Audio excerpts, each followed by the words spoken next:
Okay, we're going to do a separate video for filling in the rest of the electrolytic cells. So let's take a look at that. Okay. The last thing we looked at was electroplating. It's basically taking a cheap metal and covering it with a more expensive metal. If you've seen the sweatshirt that I wear constantly,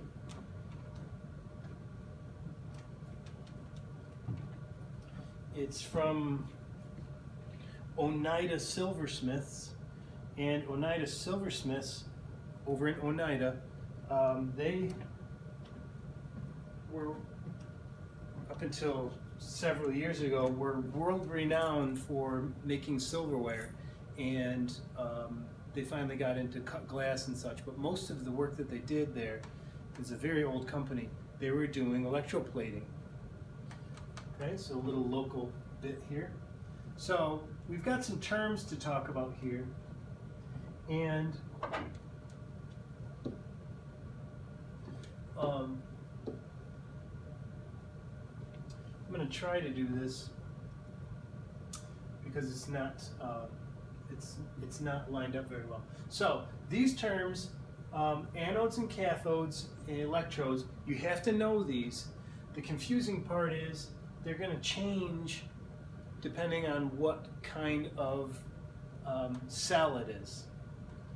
The anode and the cathode, there are some things that you can remember here, and those will not change, but it depends if there's a battery or not, if it's electrolytic or what we call galvanic or voltaic. Those two things mean the same thing. Okay, so electrode is a conductor through which electrons enter or leave, and it's usually a rod or a metal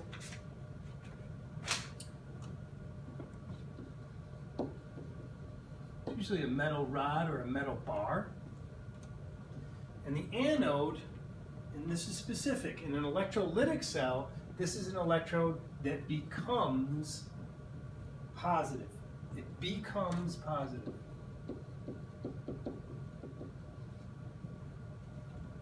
This is because electrons are being forced away from the anode by the battery. So we're talking about an electrolytic cell here.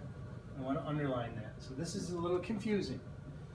Okay, so electrons always flow from the anode to the cathode.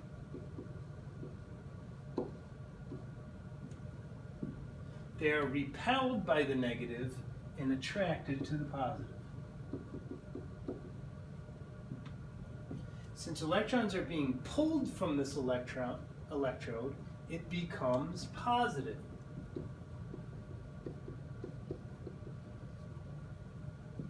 And attracts more electrons from the solution that it's in. I described that the other day. This electrode loses electrons and actually is going to loses mass as the metal deteriorates. Okay?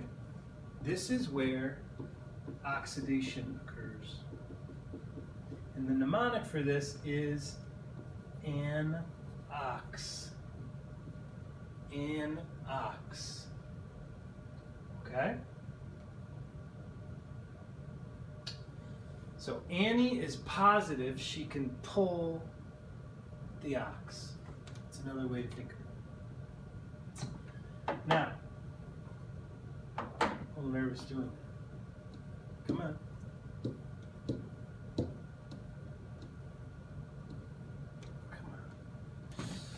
Losing patience here, sorry. The cathode is the other one, the other electrode. The cathode in an electrolytic cell, this is the electrode that becomes negative. This is because electrons are being pulled away from the cathode by the anode. Remember, this is an electrolytic cell. It's going to change a little bit.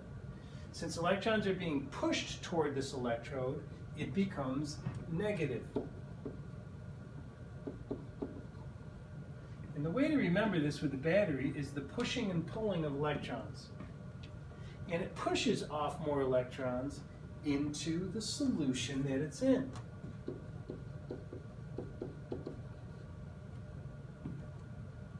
This is where reduction occurs. Remember, red cat. Reduction, cathode. So no matter what cell it's in, the cathode will go through reduction and the anode will go through oxidation. The last little bit here, if this will cooperate, is what the electrolyte does. The electrolyte is the solution in which the reactions of the two half cells occur. The reactions occur in these two half cells. The electrolyte essentially is a salt.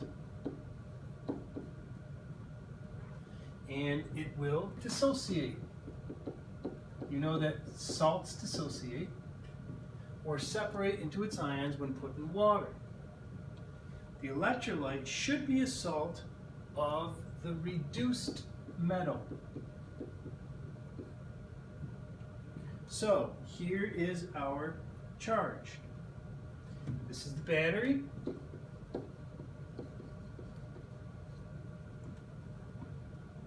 This is the anode.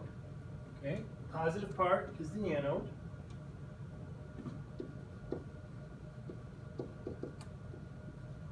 And this is where oxidation is occurring.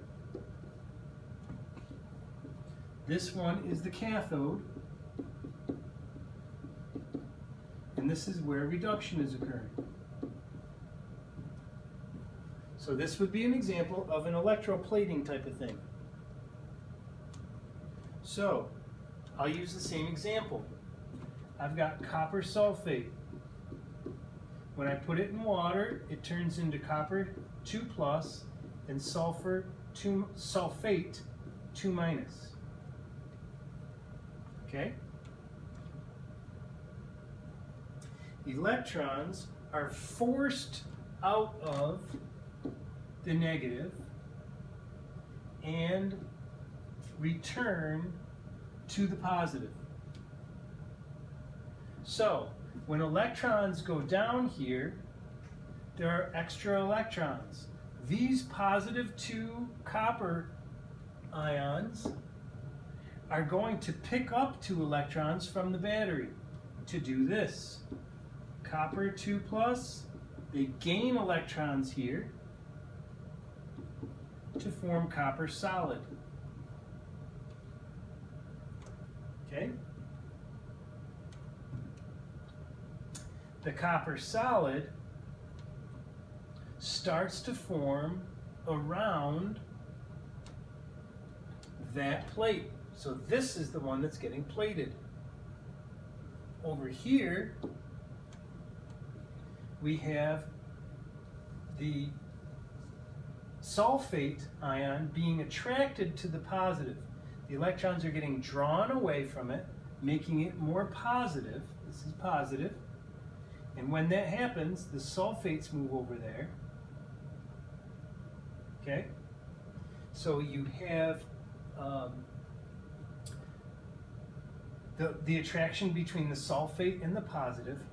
But also what's happening here is you're going to have, if this is copper, for example, you're going to have, actually I made this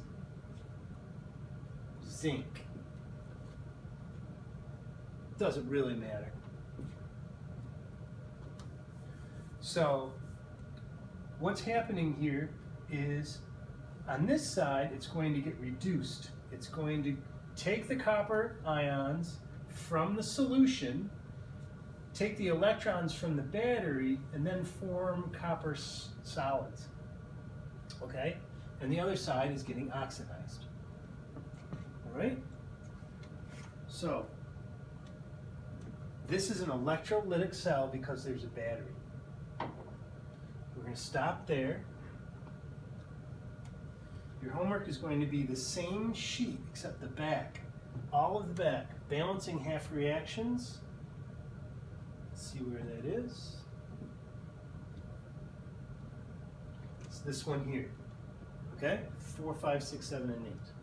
Hopefully by now. And these are pretty simplified. I've broken them down into their ions, so it shouldn't be too much of a challenge. See you tomorrow.